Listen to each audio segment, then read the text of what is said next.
ઉમરગામના મરોલીમાં 25 લાખના ખર્ચે તૈયાર થયેલ નવા પ્રવેશ દ્વારનો લોકાર્પણ કાર્યક્રમ યોજાયો હતો।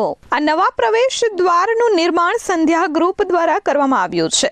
લોકાર્પણ સમારોહ મરોલી 4 રસ્તા સ્થિત સંધ્યા સર્કલ ખાતે યોજાયો હતો, જ્યાં મોટી સંખ્યામાં લોકો ઉપસ્થિત રહ્યા હતા।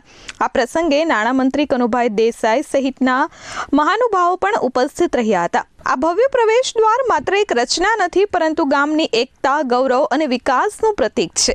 આ પ્રભાવશાળી પ્રવેશ દ્વારનું નિર્માણ સંધ્યા ગ્રુપ ઓફ કંપનીઝના ચેરમેન અને સામાજિક કાર્યકર કાંતિભાઈ કોડી દ્વારા કરવામાં આવ્યું હતું। કાર્યક્રમમાં આવેલા મહેમાનોનું પુષ્પગુચ્છથી સન્માન કરવામાં આવ્યું હતું। ગ્રામજનોએ આ પહેલની પ્રશંસા કરતા કહ્યું કે આ પ્રવેશ દ્વાર ગામના વિકાસ અને ગૌરવનું પ્રતીક છે।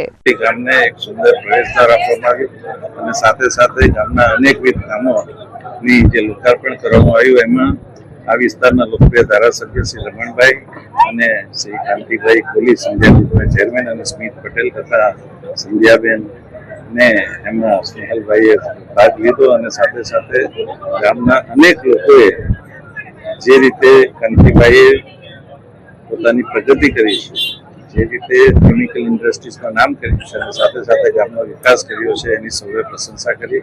મોરોલી ગ્રામ પંચાયતના આજે પ્રવેશ દ્વારનું ઉદ્ઘાટન કર્યું છે કરીને, જેના માટે હું મરોલીના ગ્રામ પંચાયત મરોલીના વાસીઓનો હું ખૂબ ખૂબ આભાર માનું છું।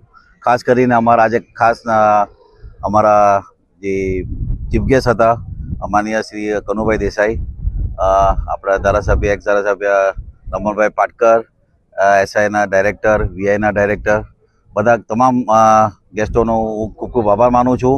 સંધ્યા પરિવાર બધા આજે સારામાં સારો એક અનુભવે છે કરીને કે જેનાથી આજે મરોલીને એક શાનદાર એક ગેટ પ્રવેશદ્વાર મળ્યો છે કરીને। અમિત સિંહ રાજપૂત સાથે પ્રશાંત પંચાલ, S24 ન્યૂઝ, ઉમરગામ।